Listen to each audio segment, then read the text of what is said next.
मेरा नाम सचिन गोयल है। मेरी ये पहली वीडियो है जिसके अंदर मैं आपको आज पॉलिटी के संदर्भ में आपको एक बहुत ही महत्वपूर्ण विषय पढ़ाने जा रहा हूँ, जो है भारतीय संसदीय प्रणाली। देखिए, वैसे ये जो मेरी वीडियो है ये मेरी पहली वीडियो है, परंतु फिर भी जो बच्चे आईएएस पीसीएस की तैयारी कर रहे हैं या आईएएस पीसीएस की परीक्षा में बैठने की सोच रहे हैं तो उनके लिए बहुत ज़्यादा लाभकारी वीडियो होगी, क्योंकि इसमें आपको उस सभी चीज़ों के बारे में पता चल सकता है जो आपको मुख्यतः किताबों के द्वारा या इंटरनेट पे बहुत ज़्यादा ढूंढने पर आपको मिलेगा। वो आपको मेरी इन वीडियो के ज़रिए आपको आसानी से प्राप्त हो सकता है।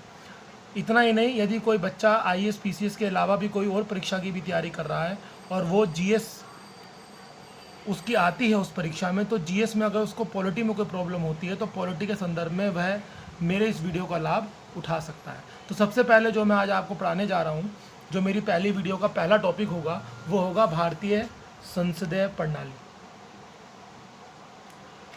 सबसे पहले हमें ये जानना होगा कि भारतीय संसदीय प्रणाली होती क्या है। देखिए, भारतीय संसदीय प्रणाली का तात्पर्य, यानी कि हमें ये पता चलना चाहिए कि भारतीय संसदीय प्रणाली हमने कहाँ से ली है और इसको हम भारतीय संसदीय प्रणाली ही क्यों कहते हैं। देखिए, जैसे कि हम सब जानते हैं कि भारतीय संसदीय प्रणाली बड़े पैमाने पर दो सदनों से मिलकर बनी है, एक लोकसभा और एक राज्यसभा। हमें ये भी जानना होगा कि ये दो सदन, जो ये लोकसभा और राज्यसभा के संदर्भ में कहा गया है, ये हमने दोनों ही सदन, जो विचारधारा है, ये हमने ब्रिटेन की संसदीय प्रणाली से ली है। और सबसे बड़ी बात, जो हमारे भारत की लोकसभा है वह ब्रिटेन के हाउस ऑफ कॉमन्स से प्रेरित है, जबकि भारत की जो राज्यसभा है वो वहाँ के हाउस ऑफ रिप्रेजेंटेटिव से प्रेरित है। इसके अलावा भारतीय संसदीय प्रणाली में जो लोकसभा है वह बड़े पैमाने पर लोगों के द्वारा प्रत्यक्ष रूप से चुनी जाती है, जबकि राज्यसभा प्रणाली बड़े पैमाने पर लोगों के द्वारा चुने गए प्रतिनिधियों के द्वारा चुनी जाती है। इसके अतिरिक्त हम यह भी जान सकते हैं कि संसदीय प्रणाली जो हमारी है वो इस बात का प्रमाण है कि भारत जो है वो लोकतांत्रिक देश है, क्योंकि किसी भी देश की लोकतांत्रिक व्यवस्था उसकी संसदीय प्रणाली का प्रतीक होती है। जैसे कि हम ये जान सकते हैं कि भारतीय संसद प्रणाली लोकतांत्रिक संसदीय प्रणाली भी कहलाती है, क्योंकि भारत की जो संसदीय व्यवस्था है उसके अंतर्गत भारत में रहने वाले किसी भी वर्ग का प्रतिनिधित्व हमारे भारतीय संसद में दिया गया है। यदि वो संभव नहीं हो, अगर ऐसा संभव ना हो तो इसके लिए हमने आरक्षण व्यवस्था भी प्रदान की है। इसीलिए हम कहते हैं कि भारतीय संसद प्रणाली में ओबीसी, एससी और एसटी के आधार पर हमें आरक्षण भी प्रदान किया गया है। यदि कोई व्यक्ति इस वर्ग से आता है और वो इतना सक्षम नहीं है कि वह भारतीय संसदीय प्रणाली में सदस्य के रूप में चुना जा सके, तो इसके लिए हम उसे आरक्षित कर भी भारतीय संसदीय प्रणाली का भाग बनाते हैं। तो सबसे पहले तो हमने ये जाना कि भारतीय संसदीय प्रणाली का तात्पर्य क्या होता है। अब हम जो सेकंड चीज़ समझेंगे इसके अंदर, वो समझेंगे भारतीय संसद के अंग। देखिए, भारतीय संसद के 3 अंग होते हैं, लोकसभा, राज्यसभा व राष्ट्रपति। हालांकि सन 2011 से पहले जब ये प्रश्न पेपर में आया नहीं था आईएएस के अंदर, तो तब भी ये कि भारतीय संसद के कितने अंग होते हैं, परंतु अधिकतर छात्रों को या अधिकतर बच्चों को इसकी जानकारी नहीं थी। पर जैसे ही सन 2011 में ये प्रश्न आया तो इसके बाद ये प्रश्न बड़ा विख्यात हो गया और जगह जगह किताबों में हर जगह ये बताया गया कि भारतीय संसद के कितने अंग होते हैं। भारतीय संसद का पहला अंग जो है वो है लोकसभा, दूसरा अंग है राज्यसभा, तीसरा अंग है भारत का राष्ट्रपति। भारत की लोकसभा जो प्रथम अंग है वो जनता के द्वारा प्रत्यक्ष रूप से चुना जाता है, जैसे मैंने आपको पहले ऊपर बताया। राज्यसभा जो है वो जनता के द्वारा चुने गए प्रतिनिधियों के द्वारा चुना जाता है, मैंने आपको ऊपर बताया। अब भारत का राष्ट्रपति जो है वो भारत का एक संवैधानिक पद है, जो कि भारत का प्रमुख होता है। यह भारत का राष्ट्र प्रमुख होता है। यही कारण है कि भारतीय संसदीय प्रणाली में इसे भी एक विशेष स्थान दिया गया है और यह इसका महत्वपूर्ण तीसरा अंग है। अब आता है तीसरा पॉइंट हमारा कि संसद के अंगों के उपनाम। जैसा कि हम सब जानते हैं कि भारतीय संसदीय प्रणाली के 2 सदन हैं, लोकसभा और राज्यसभा। अब जो लोकसभा है उसके भी 2 उपनाम हैं, एक है निम्न सदन और एक है लोकप्रिय सदन। ऐसे ही राज्यसभा के भी 2 उपनाम हैं, उच्च सदन और वरिष्ठ सदन। तो सबसे पहले हम लोकसभा के क्या पढ़ेंगे, सबसे पहले हम लोकसभा के 2 उपनाम पढ़ेंगे जो कि निम्न सदन और लोकप्रिय सदन के रूप में जाने जाते हैं, जो कि निम्न सदन और लोकप्रिय सदन के रूप में जाने जाते हैं। सबसे पहले हमें ये जानना होगा कि लोकसभा को निम्न सदन क्यों कहते हैं, जबकि शक्तियों के मामले में लोकसभा के पास ज़्यादा शक्ति होती है। ये हम सब जानते हैं कि लोकसभा के पास ज़्यादा शक्ति होती है, परंतु उसके बावजूद हम उसे निम्न सदन क्यों कहते हैं। देखिए, निम्न सदन कहने का एक कारण है, लोकसभा जो है वो स्थायी सदन नहीं है। हर 5 वर्ष के अंतराल में लोकसभा का विघटन होता है और उसके बाद एक बार फिर लोकसभा पुनर्गठित होती है। यही कारण है कि लोकसभा को निम्न सदन कहते हैं, क्योंकि ये स्थायी रूप से विद्यमान नहीं होती। जबकि अगर आप राज्यसभा के प्रक्षेप में बात करेंगे तो राज्यसभा जो होती है वो स्थायी सदन होती है। एक बार राज्यसभा का गठन हो जाता है तो उसके बाद राज्यसभा का कभी भी विघटन नहीं होता। हाँ, इसके सदस्यों का कार्यकाल जरूर पूरा होता है, परंतु इसका अपना कोई कार्यकाल नहीं होता। इसीलिए हम लोकसभा को तो निम्न सदन और राज्यसभा को उच्च सदन कहते हैं, जिसका प्रमुख कारण है उनके विद्यमानता। यानी कि एक स्थायी है इसलिए उसको उच्च सदन और एक अस्थायी है इसलिए उसको निम्न सदन कहा जाता है। अब आता है लोकसभा का दूसरा उपनाम जो है लोकप्रिय सदन। देखिए, इसको लोकप्रिय सदन इसलिए कहा जाता है क्योंकि जनता के द्वारा प्रत्यक्ष रूप से चुना जाता है। जनता के द्वारा प्रत्यक्ष रूप से चुनने का मतलब होता है जिस मतदान में जनता स्वयं बूथ तक जाती है और जाकर मतदान करती है, उसे कहते हैं जनता द्वारा चुना गया प्रत्यक्ष रूप। तो ये जो आपका लोकसभा का जो सदन है ये जनता के द्वारा प्रत्यक्ष रूप से चुना जाता है। यही कारण है कि इसको लोकप्रिय सदन की संज्ञा दी गई है। अगर आप राज्यसभा के दूसरे उपनाम की बात करते हैं तो वो है वरिष्ठ सदन। अब इसको अंग्रेजी में कहते हैं एल्डरी हाउस। देखिए, वरिष्ठ सदन इसको इसलिए कहा जाता है क्योंकि बड़े पैमाने पर हम ये जानते हैं कि इसकी जो योग्यताएं हैं इस सदन के सदस्य बनने की, उसकी एक योग्यता, अहम योग्यता है उसकी आयु की योग्यता। और हम सब जानते हैं कि इसकी आयु जो न्यूनतम तय की गई है, किसी भी व्यक्ति विशेष को अगर राज्यसभा में चुने जाना है तो उसके लिए उसकी न्यूनतम आयु 30 वर्ष या उससे अधिक की होनी चाहिए, जबकि लोकसभा के संदर्भ में ये न्यूनतम आयु केवल 25 वर्ष या उससे अधिक की दी गई है। इसीलिए अगर हम औसतन रूप में देखते हैं तो 5 वर्ष की आयु का जो होता है वो वरिष्ठता प्राप्त होती है किसको, राज्यसभा के सदन को। यही कारण है कि उसको हम वरिष्ठ सदन के नाम से भी संबोधित करते हैं। हालांकि केवल राज्यसभा के 2 उपनाम हैं जो प्रचलित हैं और बड़े पैमाने पर आते हैं। इसके अलावा 2 और उपनाम हैं जो मैंने आपको दिए नहीं है यहाँ पर, परंतु मैं आपको बताते चलता हूँ क्योंकि हम अगर IAS PCS की तैयारी कर रहे हैं तो हमें सब जानकारी होनी चाहिए। जैसे कि इसका एक और उपनाम है और वो उपनाम क्या है, वो है काउंसिल ऑफ स्टेट्स, यानी कि राज्य परिषद, यानी कि राज्यों का परिषद, यानी काउंसिल ऑफ स्टेट्स। इसको हम इसलिए ऐसा उपनाम देते हैं क्योंकि ये उन राज्यों की विधानसभाओं के द्वारा चुना जाता है जो विधेयक बड़े पैमाने पर चुनकर आते हैं जनता के द्वारा।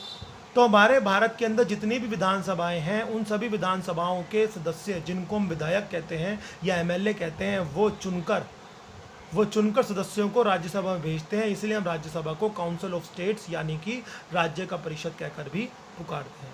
इसके अलावा एक और उपनाम है जिसको हम बोलते हैं प्रतिनिधि सदन।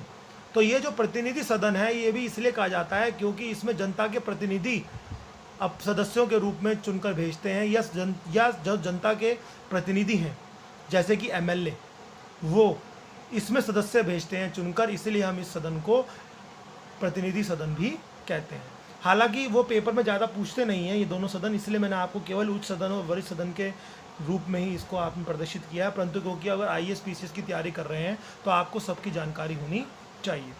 तो यहाँ तक हमारा हो गया है। हमने सबसे पहले पढ़ा कि भारतीय संसदीय प्रणाली क्या है, उसके बाद हमने पढ़ा कि भारतीय संसदीय प्रणाली के अंग कितने होते हैं, फिर हमने उन अंगों के उपनाम पढ़ लिए। अब हम पढ़ते हैं संसद में चुने जाने वाली योग्यताएं। देखिए, संसद में चुने जाने वाली योग्यताएं 2 भागों में बटी हुई हैं। लोकसभा की योग्यताएं अलग हैं, राज्यसभा की योग्यताएं अलग हैं। तो जो लोकसभा की योग्यता है उसकी पहली योग्यता जो है वो है भारत का नागरिक होना चाहिए।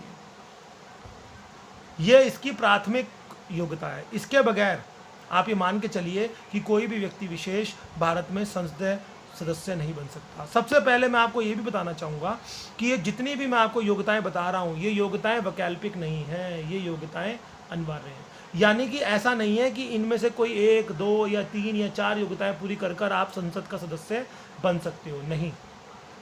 आपको ये सभी एक साथ पूरी करनी होंगी। यदि आप में से अगर आप एक भी असफल हो जाते हैं योग्यता को पूरी करने में तो फिर आप भारत में ना तो लोकसभा के सदस्य बन सकते हैं और ना ही राज्यसभा के। तो यानी इन दोनों के सदस्यों बनने के लिए आपको इन सभी योग्यताओं का क्या करना होगा, योग्यताओं को पालन करना होगा, योग्यताओं को पूरा करना होगा। तो पहली योग्यता जो है वो है भारत का नागरिक होना चाहिए लोकसभा में। अब भारत का नागरिक होना चाहिए अर्थात वो आवश्यक नहीं है कि जन्म से नागरिक हो, क्योंकि यहाँ संविधान में कहीं नहीं लिखा कि भारत का नागरिक जन्म से होना चाहिए। अर्थात यदि कोई व्यक्ति विदेशी है और वो अब भारत की नागरिकता प्राप्त कर लेता है, भारत की नागरिकता प्राप्त करने के कई तरीके हैं, किसी भी तरीके से अगर प्राप्त कर लेता है तो ऐसी स्थिति के अंतर्गत वो पहली जो क्या नाम है आधारशिला है योग्यता की, वो पार कर लेगा। यानी पहली योग्यता उसकी पूरी हो जाएगी भारत के नागरिक होने की। जन्म से नागरिक होना आवश्यक नहीं है। अगर वो जन्म से नागरिक नहीं भी है तो वह प्रावधानों के अधीन नागरिकता प्राप्त कर भी भारत के लोकसभा का सदस्य बन सकता है। इसके अलावा जो दूसरी इसकी योग्यता है वो है पागल अथवा दिवालिया नहीं होना चाहिए। अब सबसे बड़ी समस्या क्या है कि ऐसी स्थिति के अंतर्गत बच्चे पागल वर्ड से तो परिचित हैं ही कि पागल का मतलब क्या होता है, परंतु दिवालिया को लेकर, इस वर्ड को लेकर आमतौर पर बहुत ज़्यादा भ्रांतियाँ फैली रहती हैं और अधिकतर बच्चे इस वर्ड से परिचित नहीं होते।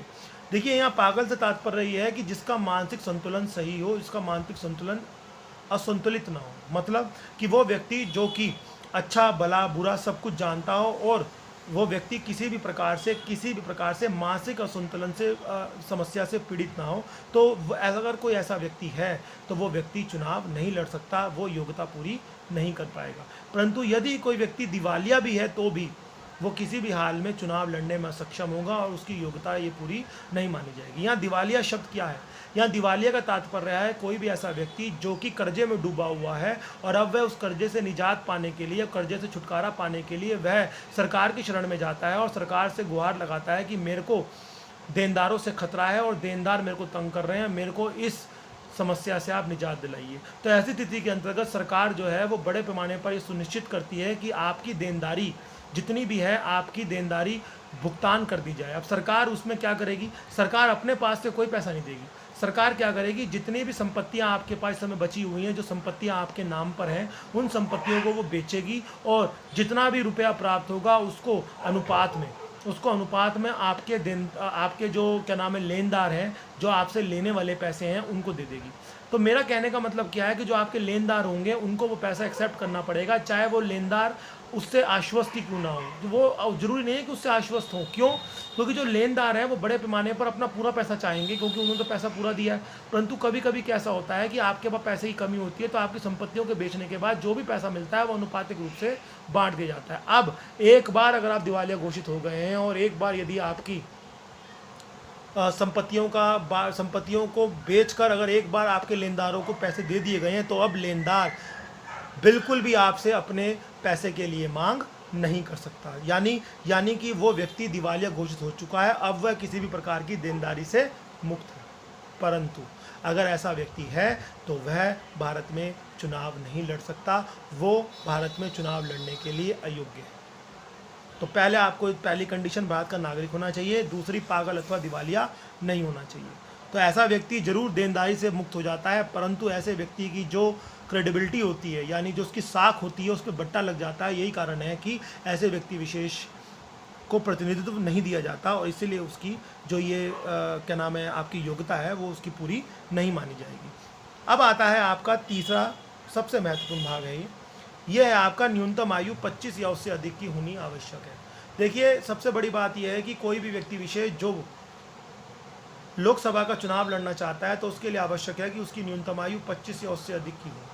क्योंकि यह आवश्यक है कि जो व्यक्ति चुनाव लड़ना चाहता है, क्या वह इतना मैच्योर, क्या वह इतना वयस्क है कि बड़े पैमाने पर लोगों की सेवा कर सके, क्या बड़े पैमाने पर लोगों के बारे में बता सके, क्या बड़े पैमाने पर उन मुद्दों को लोकसभा में उठा सके जो मुद्दे उसके चुनावी क्षेत्र की समस्या बने हुए हैं। तो ये जो बड़े पैमाने पर आपकी जो ये योग्यता है, ये व्यक्ति को पूरी करनी होगी और ये योग्यता तब पूरी होगी जब वो व्यक्ति 25 या उससे अधिक की आयु प्राप्त कर लेगा। अब आता है इसके बाद, देखिए इसके अतिरिक्त अब हम चौथे पॉइंट पर आएंगे कि लोकसभा में क्या क्या योग्यताएं होती हैं।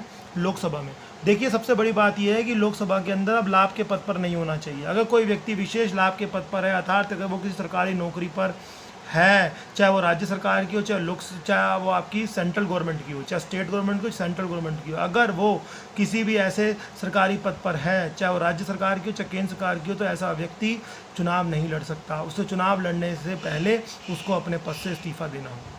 यदि वो अपने पद से इस्तीफा दे देता है तो वो चुनाव लड़ने के लिए हकदार होगा, नहीं तो ऐसी स्थिति के अंतर्गत वह चौथी अपनी योग्यताओं को पूरी नहीं कर पाएगा, जिसके अंतर्गत ये साफ साफ शब्दों में कह रखा है कि वह किसी भी सरकारी नौकरी पर नहीं होना चाहिए, चाहे वो सरकारी नौकरी केंद्र सरकार की हो, चाहे वो राज्य सरकार की हो।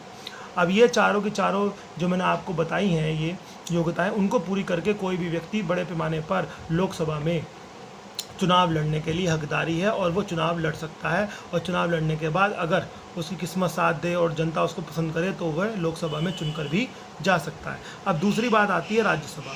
देखिए इसके अंदर अब राज्यसभा की जो योग्यताएं हैं वो लगभग सेम है। राज्यसभा की योग्यताएं और लोकसभा की योग्यताओं में ज़्यादा अंतर नहीं है। पहली योग्यता जो है भारत का नागरिक होना चाहिए, ये साफ साफ सही है, क्योंकि हमें पता है कि किसी भी पद पर बैठने के लिए भारत में आपको भारत का नागरिक होना आवश्यक है। तो ऐसे ही राज्यसभा के सदस्य बनना चाहते हैं तो भारत का नागरिक होना चाहिए। वही बात है कि भारत का नागरिक होना जन्म से आवश्यक नहीं है, जैसे कि लोकसभा में है, ऐसे ही यहाँ पर भी जन्म से आवश्यकता नहीं है कि आप नागरिक हों।